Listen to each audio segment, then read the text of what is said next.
massage flow for the back. This, in our flow that we're doing for class, this is kind of the last half of the massage, but you could start massage prone, and then you would start with this. So you can do it either way. If I'm starting from this position, I can do stuff that doesn't involve oil on my hands yet, which one of the things I like to do after I've kind of started with holding is starting to do a gentle rock.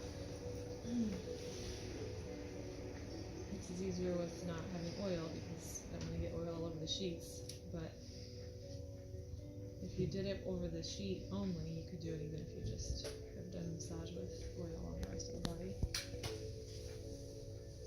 So for this rocking technique, I have one hand down by the sacrum, and I'm using the heel of my hands to rock against the spine all the way up and down. And the part about this that is even like maybe the most helpful is the rebounding. So like letting up after I push helps the body kind of rock back into the center. It's really soothing.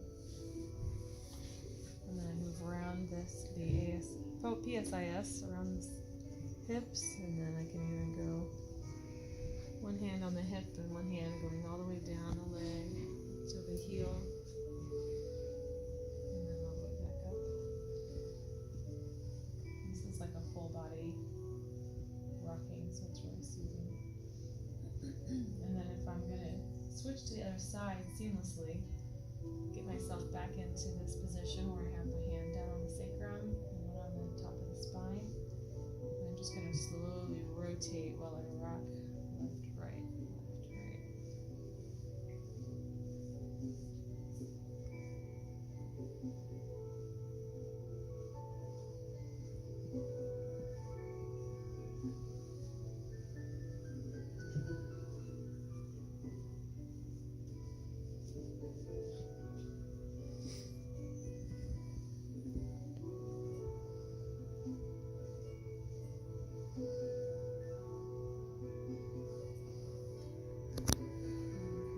Slowly slow it back down until it just becomes holding again.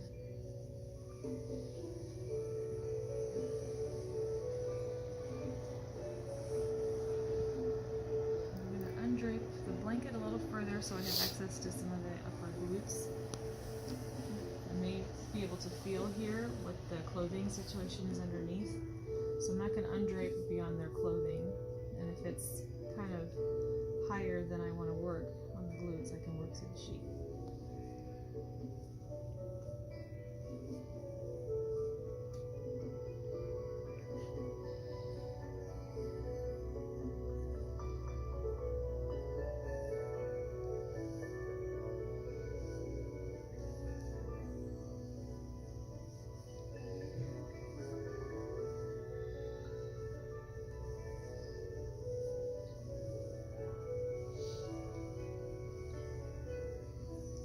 Work on the glutes through the sheet.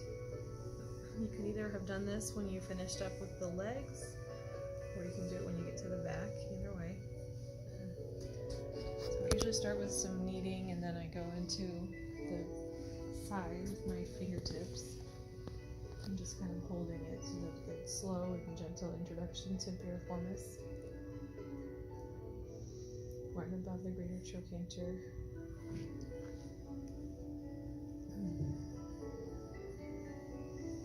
And then I place one hand, the superior hand up here, and then I glide along with my hands. I'm not breaking contact until I get to my elbow.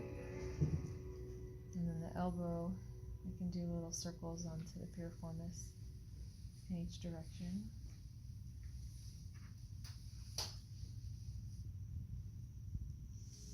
Without breaking contact, I slide my arm back down to the fist again.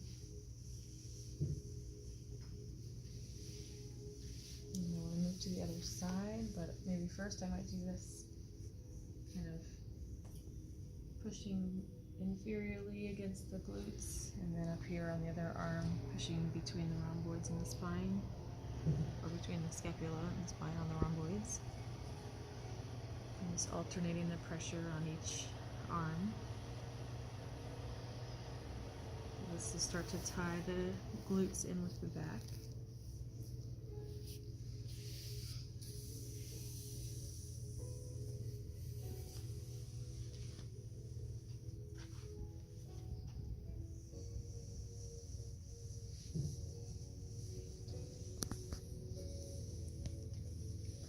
Kneading with this and moving in circles, get all the tissue warmed up and start separating out fibers.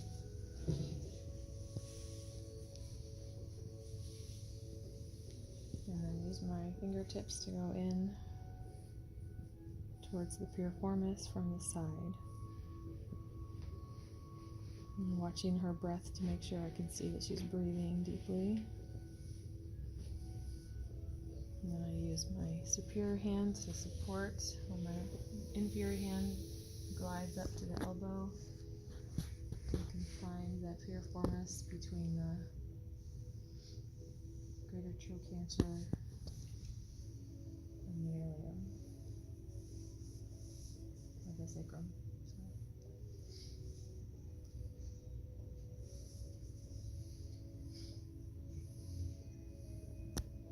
Does that pressure feel about right, or would you like more or less? You can use more? No, it's fine. Okay. Can hear you, sorry. Alright. And then little kneading fists again. Back up to the top of the glutes. I'll use my inferior pressure. And then alternate the rhomboids and the glutes.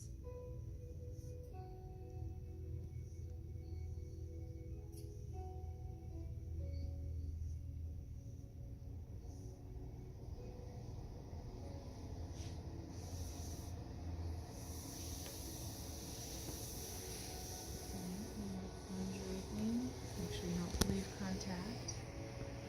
I'm going to undrape. Basically, if they're wearing underwear, I want to not show it, so I want to get right down to the band. If they aren't, just try to find the very top of the crease here, hold, so it's not showing. What did I do with my lotion? I had it, oh my gosh, that's funny. Alright, so before I get my oil, I might still be able to do some scalp massage and some circles down here underneath the occipital ridge where the hair meets the neck, so it won't get oil in her hair.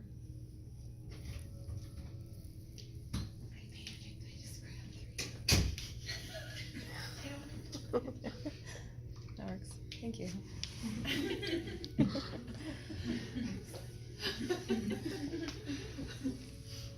Little technical difficulty there with the oil. We're all good now. Alright. So this starts to loosen up some of the muscles in the neck. If I'm just starting here, if I've already been working supine, I've already done some work here, but it feels good to come back and revisit it. You can use my fists, my knuckles, with my body weight leaning into each side of the spine. That feels great. Feels great, she says. Good. And this is kind of medium firm pressure. It's not as much as I can do because I can use my elbows to get really deep. This is my body weight with my fists. So it's a pretty decent amount of pressure.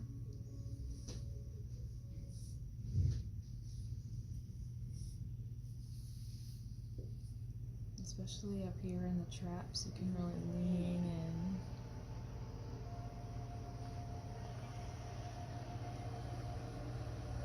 I'll use the heel of my hands and just lean my whole body weight in.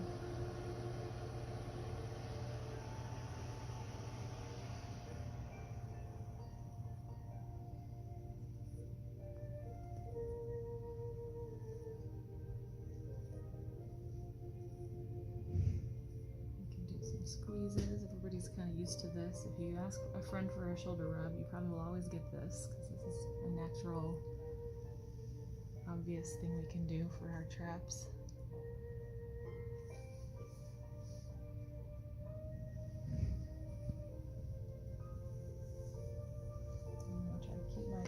contact while I get some oil ready.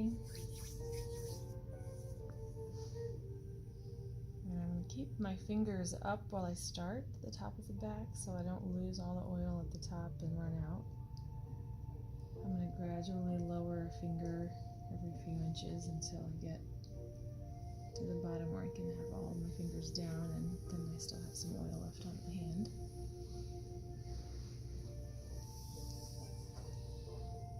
I'll probably need another pass with more oil for the sides. This is just my first pass going up and down the middle.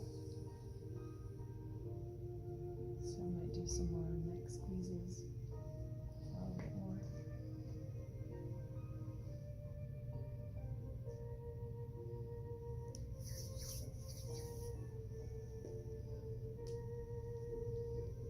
I'm using pretty firm pressure with the heels of my hands.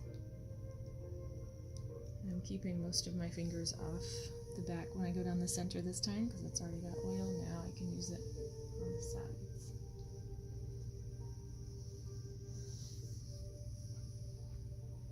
So now I've got a lot of stripes of oil. Do some more neck squeezes. And then I'm going to apply that oil more evenly by doing some gliding back and forth across the back.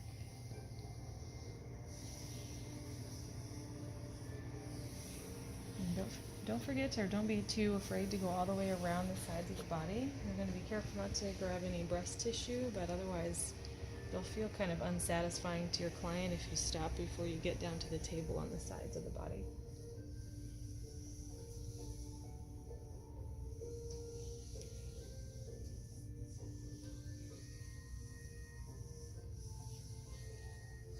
So now my oil is really evenly applied. If you're doing some deep pressure, if somebody wants a deep tissue massage, you don't really need very much oil at all. More oil will make it more difficult because you'll have too much glide.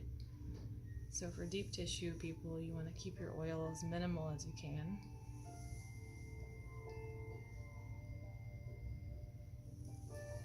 I'm using my fists to apply really deep pressure out from the neck to the top of the shoulder, along the trapezii, and then my fists again down center.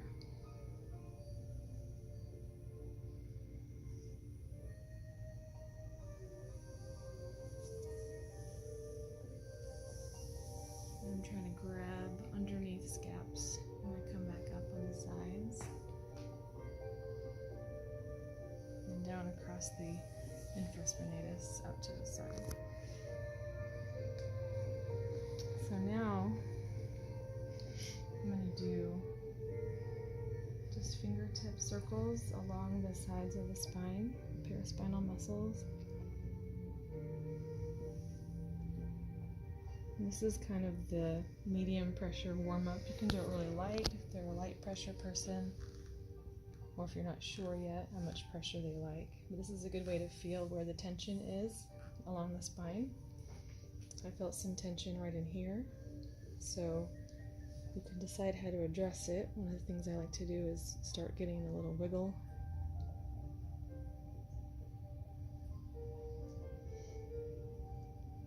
And then I might even do vibration, so I'll find that tight band of muscle. You can either just hold it, like if they're doing trigger point work, or you can also add vibration.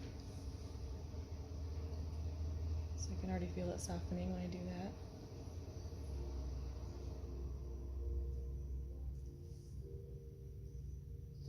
So I wiggle, like just let my whole arm vibrate for a few seconds, a few deep breaths worth. And then when I'm ready to let go of that, I can start to wiggle out in circles to change the RPMs of my vibration. And then I can go out to a bigger circle and then even use the flat of my hand or the heel of my hand to hold that pressure until I feel her kind of trying to release it with breathing, and then I'll glide off of the edge of it.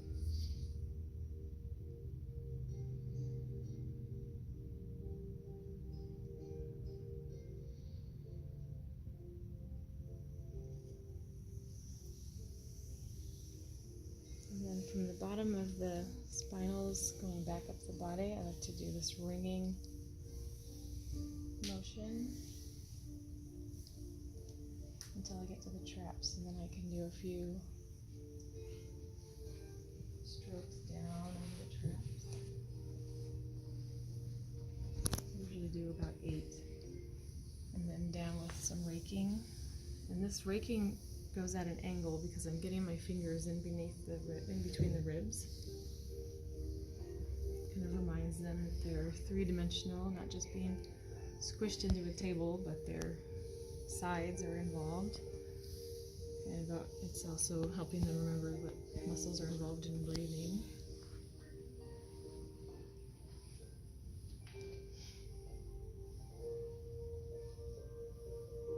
I'm standing below the shoulders at an angle so that I can just really pull down on the traps.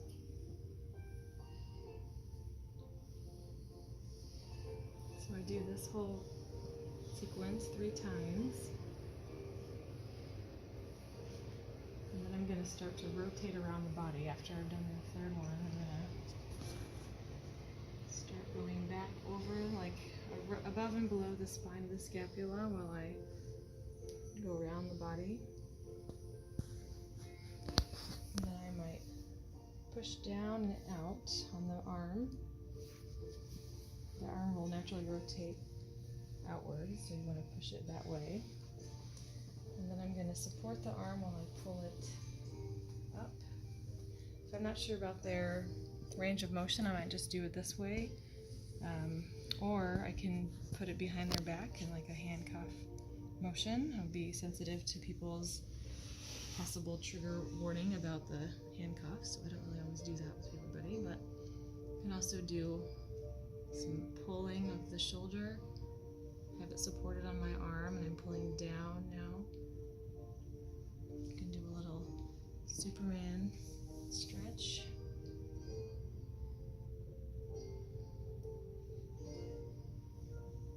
Supporting the joint so she doesn't feel like she's got to move it at all.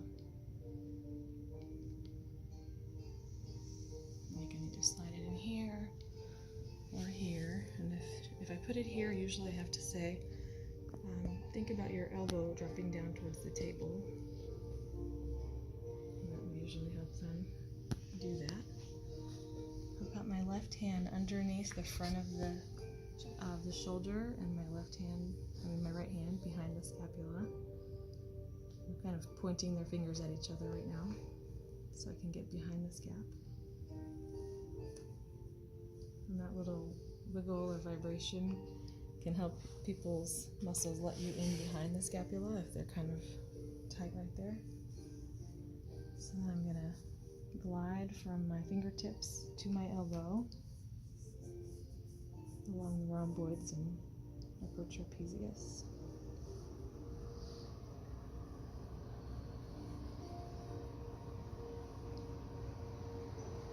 And all the way over the top. Basically till my elbow reaches the table.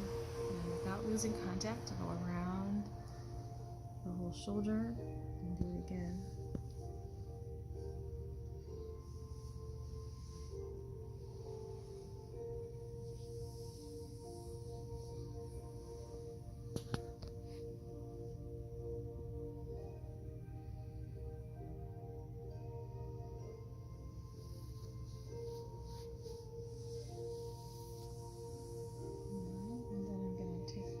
Supporting the elbow while I move the wrist back underneath the sheet.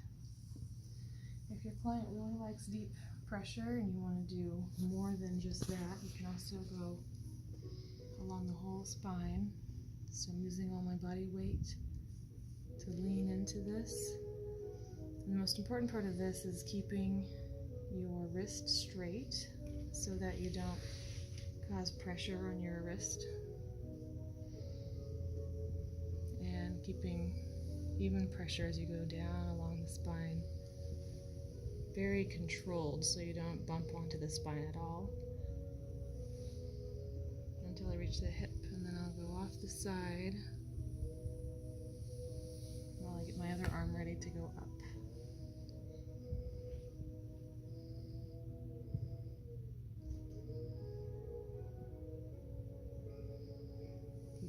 wrist straight. If I do this, it's gonna hurt me, so I gotta keep it straight. I'm not extending it, just keeping it even. Alright, and then I can go on to the other side, doing all the same stuff again that I just did. 3 times little circles along the paraspinal muscles. Feeling for any places where there's tension that I can focus on.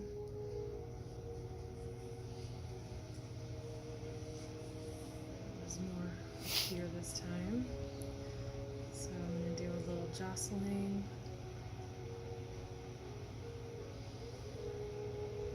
Get my fingers right into the tension spot. I can hold it like a trigger point release. Or I can do a little wiggle and make that into a vibration. It takes some practice, but you can start with your most dominant hand. Just try to get it to vibrate. You might have to think to yourself, left, right, until you get it comfortable with vibration.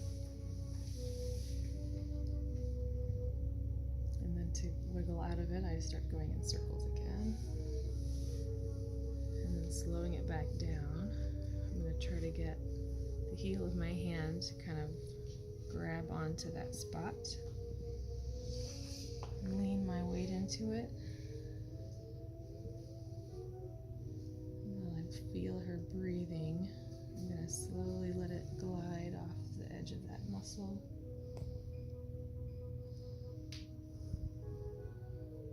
Kind of timing it with her exhale. Good. And then I can do my kneading. Side.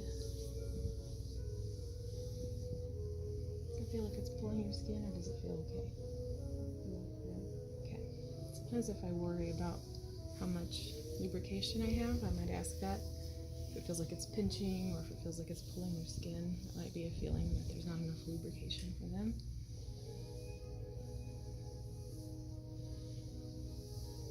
And I'm doing raking along the rib cage. And then up over the traps.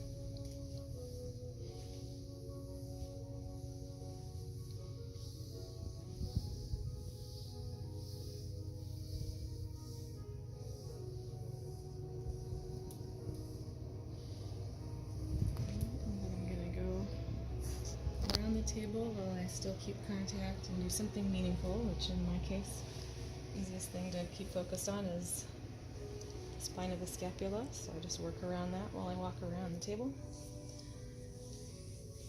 And then I'll roll the arm laterally while I apply some pressure and work my way down so I can grab onto the wrist and the elbow. And I'm going to do something similar on this side that I did on the last side. So I'm supporting her elbow in the crook of my arm. Outward, and then pulling down, and a little stretch forward.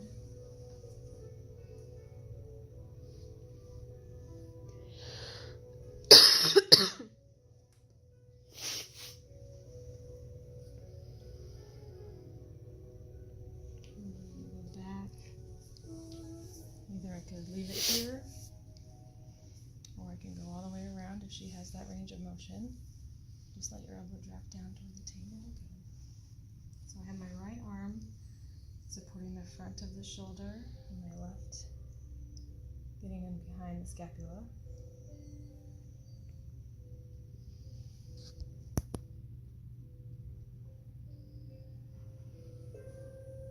And I'm going to apply deep pressure with my elbow over the trapezius.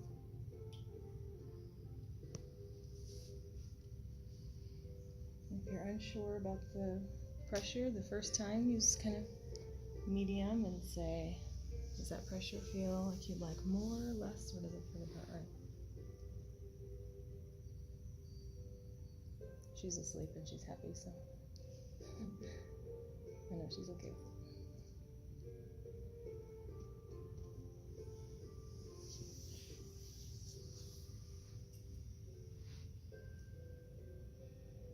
I'm really leaning my body, center of gravity, right over that so I can apply deep pressure.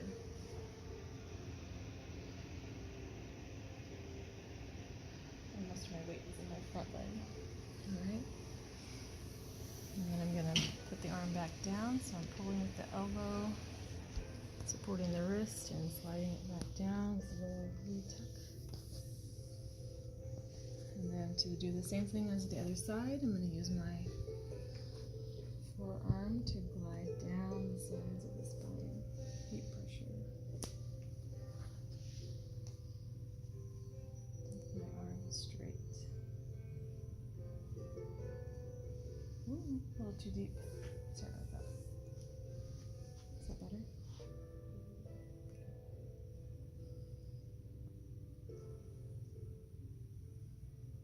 So I'm really supporting my own weight. I'm not pushing my weight into her.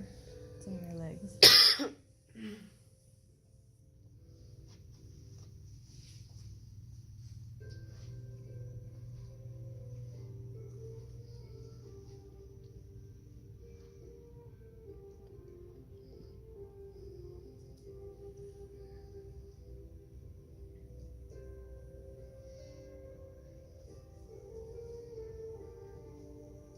You could do that 3 times. I'm just doing it once on each side.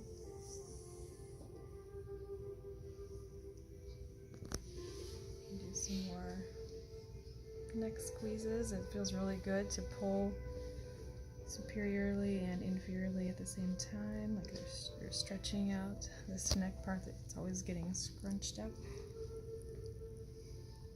You can do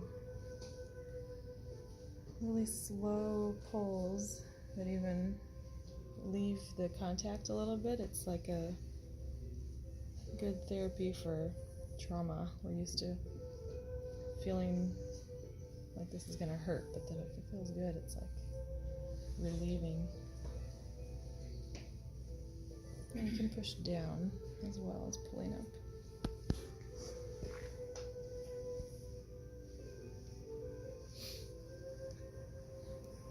You can do skin rolling or skin squeezing. And do circles. And then to finish up, I'm going to work my way back out the way I came in. So I'm just gliding with my thumbs in the center, being the most pressure, and my fingertips are just supporting. Or you can do your knuckles if you prefer, and my thumbs aren't really doing anything here except guiding me down the spine. And then on my last one, I'm going to go grab the sheet to help me redrape. So my index fingers are going to go underneath the very edge so I can grab onto it and redrape it smooth like that. And then I like to add some scratching. Some people might not like that. I think everybody usually has good memories of having back scratches, so it's nice that I don't have to get their skin under my fingernails that way. And you can redrape. And to end, I like to do polarities, so I might hold the top and the bottom of the spine. I've been pushing a little inferiorly on the sacrum. If you hold it long enough, you'll feel interesting things. You know, it might kind of move around a little bit. But over time, I'm gonna slowly let my pressure decrease, making sure my body weight is calm and centered too. And I usually count to at least 60 while I'm doing this. And I'm just slowly letting out pressure so it's gradually breaking the contact. Gives her psyche time to adjust to the end of the massage.